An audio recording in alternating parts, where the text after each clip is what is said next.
Assalamualaikum warahmatullahi wabarakatuh. Perkenalkan, nama saya Reina Ramadhani Ayama. Saya berasal dari kelompok B7 dengan NIM G00254040. Dan di sini saya akan menjelaskan untuk susunan praktikum ketiga.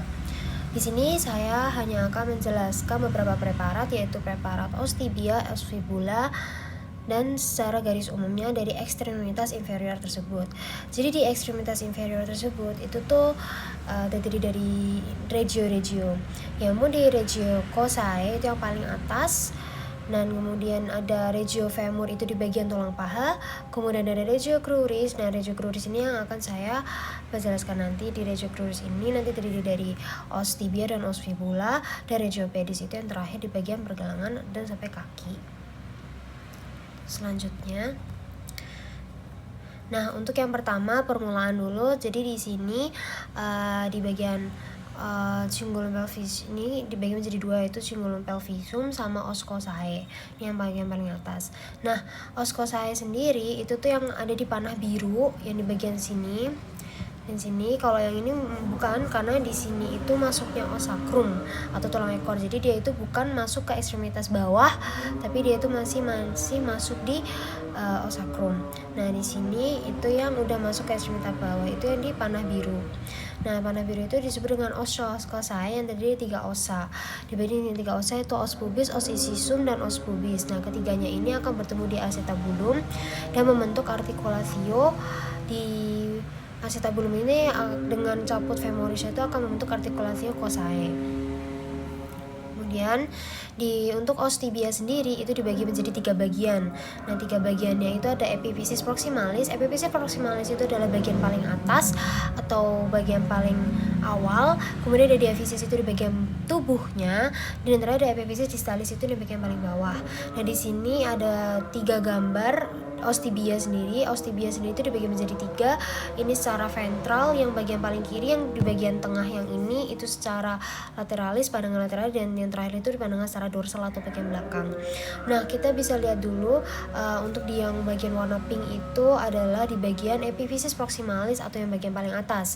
Untuk yang biru itu untuk yang badannya, dan yang terakhir itu untuk epiphysis distalis itu untuk bagian bawahnya.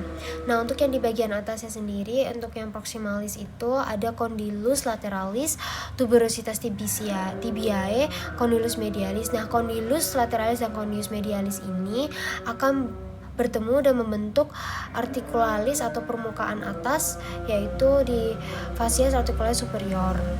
Nah, kemudian untuk kemudian di bagian badannya sendiri itu terbentuk ada batas-batas. Nah, batas depan itu adalah margo anterior, dia ada di sini batas depannya. Habis itu ada margo interosseus dan margo medialis. Nah, yang terakhir untuk corpus tibiae itu adalah badan dari os tibula sendiri, tibia sendiri. Kemudian untuk yang paling bawah itu ada incisura fibularis, fascias articularis inferior, dan malleolis medialis. Dia yang ada di sini. Incisura fibularis dan fascias articularis inferior itu persendian kecil yang ada di pertemuan di bawah. Kemudian kita bisa melihat lagi di bagian sisi lateral. Untuk di bagian atas atau proksimal itu ada eminthenia intercondylaris, dia ada di sini, atau di bagian sudut kecil cekung dalam sangat tipis itu. Kemudian di bagian badannya ada fascies posterior. Kemudian di bagian bawahnya ada incisura fibularis seperti yang udah tadi kita ini secara ventralnya, dan di sini secara lateralisnya yang lebih jelas incisura. Kemudian ada fascias articularis inferior. Dan untuk yang terakhir secara dorsalnya sendiri kita bisa melihat di bagian badannya dia margo medialis. Dia di bagian margo medialis karena batas depannya tadi kan margo anterior, maka di bagian dorsalnya itu ada margo medialis. Nah, untuk yang paling bawah sendiri, untuk bagian epifisisnya distalisnya itu ada fascias articularis inferior. Dia yang ada kayak lipatan kecekungan kecil di sini. Kemudian kita lanjut dengan yang os fibula. Nah, di os fibula sendiri ini juga dibagi menjadi 3 bagian, sama seperti os tibia, yaitu epiphysis proximalis yang atas, epiphysis itu bagian badan, dan epiphysis distalis itu yang bagian bawah. Untuk yang bagian atas sendiri itu ada caput fibulae atau kepala dari os fibula sendiri. Habis itu ada kolum, yaitu bagian lehernya. Nah, caput fibula ini dan kolum fibula ini itu juga akan membentuk tonjolan kecil di bagian atas.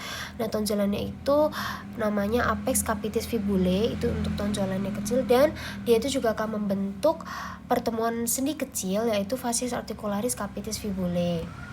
Kemudian untuk bagian badannya sendiri ada margo interosseus sama margo anterior, dan bagian bawahnya itu ada fascies articularis malleoli lateralis dan fossa malleoli lateralis. Nah, untuk yang badannya sendiri ini bisa dilihat dari sisi lain, yaitu sisi bagian kanan. Ini margo posterior dan margo anteriornya, dan yang terakhir itu malleolis lateralisnya. Nah, kemudian untuk persendiannya sendiri, jadi di tibia, os tibia, dan fibula itu juga akan melakukan pertemuan di regio cruris. Nah, di sana itu akan membentuk persendian, yaitu persendiannya itu terdiri dari 2, yaitu articulatio tibiofibularis proximal dan articulatio tibiofibularis distalis. Untuk yang proximal sendiri itu yang di atas di sini, dan sedangkan untuk yang distalis itu yang di bawah di sini. Nah, untuk tipenya dari yang articulatio tibiofibularis proximal itu, dia tuh memiliki tipe amfiartrosis. Jadi untuk tipe amfiartrosis sendiri itu, dia itu memiliki perbatasan gerak, atau dia tuh bisa bergerak namun tipe sendinya itu terbatas bergeraknya, jadi tidak bebas kemana aja. Nah, dia itu memiliki ligamentum yang memperkuat. Jadi ligamen yang memperkuatnya itu ada ligamen capitis fibulae posterior dan ligamen capitis fibula anterior. Nah, sedangkan untuk yang articulatio tibiofibularis distalis itu yang di bagian bawah. Nah, di sini tuh memiliki tipe syndesmosis. Jadi syndesmosis itu adalah tipe sendi dari fibrosa yang dia itu memiliki gerakan yang sangat terbatas, atau dia tuh masuknya sinartrosis. Jadi sinartrosis itu adalah persendian yang sangat-sangat tidak memiliki rongga, atau dia tuh tidak bisa bergerak kemanapun, atau dia sangat cukup terbatas dan tidak memiliki pergerakan sama sekali. Nah, tipenya itu dia syndesmosis. Jadi tipe syndesmosis dari jaringan tipe sendi fibrosa sendiri itu, syndesmosis itu adalah pertemuan antara tibia dan fibula di bagian distal atau di bagian bawah. Makanya dia disebut dengan articulatio tibiofibularis distalis atau di bagian bawah. Nah, ligamentum yang memperkuatnya sendiri itu ada 2, ligamentum capitis tibiofibulae posterior dan ligamentum capitis tibiofibulae anterior. Jadi itu untuk yang di bagian artikulasionya sendiri. Bila saya memiliki, terima kasih. Jika saya melakukan kesalahan, saya memohon maaf. Wassalamualaikum warahmatullahi wabarakatuh.